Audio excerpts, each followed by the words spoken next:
என் அன்பு சகோதர சகோதரிகளே, ஆண்டவராகிய இயேசு கிறிஸ்துவின் நாமத்தில் என் அன்பின் வாழ்த்துக்கள்.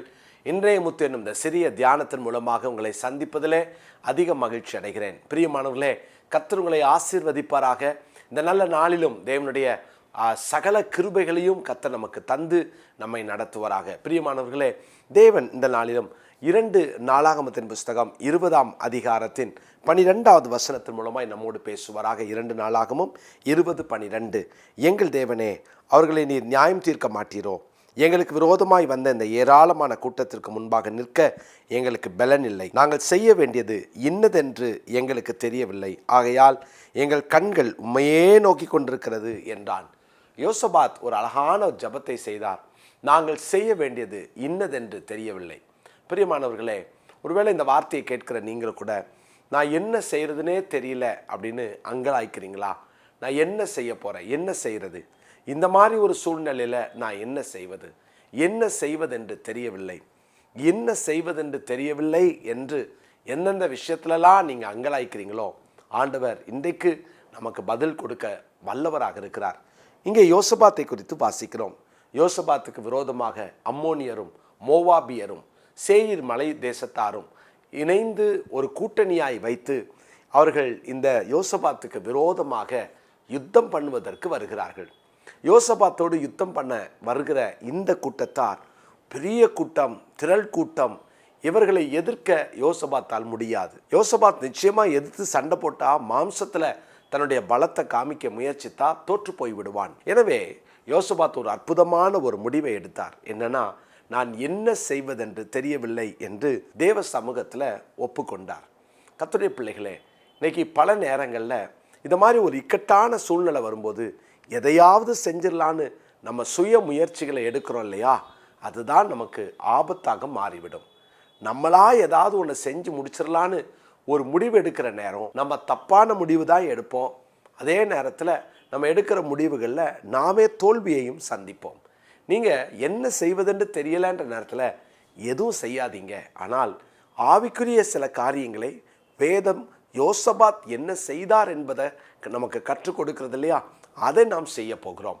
இன்றைக்கும் யோசபாத் என்ன செய்தார், நான் என்ன செய்வதென்று தெரியவில்லை என்று தடுமாறுற நேரத்தில் நாம் செய்ய வேண்டிய ஒரு சில காரியங்கள் உண்டு. அதை தான் நான் வரப்போகிற நாட்களில் உங்களோடு கூட பகிர்ந்து கொள்ள போகிறேன். முதலாவதாக 2 நாளாகமத்தின் புஸ்தகம் 20ஆம் அதிகாரம் 6வது வசனம். இப்படி பெரிய கூட்டம் யோசபாத்துக்கு விரோதமாய் வந்தபோது யோசபாத், எங்கள் பிதாக்களின் தேவனாகிய கர்த்தாவே, பரலோகத்தில் இருக்கிற நீர் அல்லவோ தேவன், தேவரீர் ஜாதிகளுடைய ராஜ்யங்களை எல்லாம் ஆளுகிறவர், உம்முடைய கரத்திலே வல்லமையும் பராக்கிரமும் இருக்கிறது, ஒருவரும் உம்மோட எதிர்த்து நிற்க கூடாது. யோசபாத் இந்த பிரச்சனை வந்த உடனே அவன் போய், ஆண்டவரே, அம்மோனியர் எவ்வளோ பேர் இருக்காங்க தெரியுமா, மோவாபியர் எவ்வளோ பேர் இருக்காங்க தெரியுமா, சேயீர் மலை தேசத்தார் இவங்க எவ்வளோ பேர் தெரியுமா, இவங்க கையில் என்ன ஆயுதம் இருக்குது தெரியுமா, ஒவ்வொருத்தருடைய அகலம் என்ன, நீளம் என்ன, உயரம் என்ன, மார்பளவு என்ன, அவங்க எத்தனை விரல் இருக்குது, இப்படியெல்லாம் சவுல் கோலியாத்தை உயர்த்தின மாதிரி இவங்க உயர்த்தலை. யோசபாத் அந்த பிரச்சனையை உயர்த்தாமல் தேவனை உயர்த்தினான். தேவனை உயர்த்தி பழகின யாராக இருந்தாலும் தேவன் அவர்களுக்காக இறங்கி வருவார். என்ன செய்வதென்று தெரியலை அப்படின்ற ஒரு பிரச்சனையில் நீங்கள் இன்றைக்கி மாட்டிக்கிட்டு இருந்தால் கர்த்தரை உயர்த்துங்க. இதுதான் நாம் செய்ய வேண்டிய முதல் காரியம். கர்த்தரை உயர்த்த உயர்த்த தேவன் நமக்காக இரக்கம் பாராட்டுவார். அவரை உயர்த்த கற்றுக்கொண்ட யாரையும் கர்த்தர் விடவே மாட்டார். நீங்கள் என்ன செய்கிறதுன்னு தெரியலன்ற நேரத்தில் நீங்கள் உட்கார்ந்து அழுது புலம்பி ஆண்டவரை கேள்வி கேட்டுட்ருக்கிறத விட கர்த்தரை உயர்த்துங்க. யாத்திராகமத்தின் புஸ்தகம் 20ஆம் அதிகாரம் 24வது வசனத்தில் நம்ம வாசிக்கிறோம். மண்ணினாலே பலிபீடத்தை எனக்கு உண்டாக்கி அதன் மேல் உன் ஆடுகளையும் மாடுகளையும் சர்வாங்க தகன பலியாகவும் சமாதான பலியாகவும் செலுத்துவாயாக. நான் என் நாமத்தை பிரஸ்தாபப்படுத்தும் எந்த ஸ்தானத்திலும் உன்னிடத்தில் வந்து உன்னை ஆசீர்வதிப்பேன். என் நாமத்தை பிரஸ்தாபப்படுத்துகிற எந்த ஸ்தானத்திலும் ஆண்டவர் சொல்கிறாரு, என்னை பிரஸ்தாபப்படுத்து, என் நாமத்தை நீ பிரஸ்தாபப்படுத்து, நான் இறங்கி வருவேன். நீ என் நாமத்தை பிரஸ்தாபப்படுத்தினா நான் வந்து உன்னை ஆசீர்வதிப்பேன்.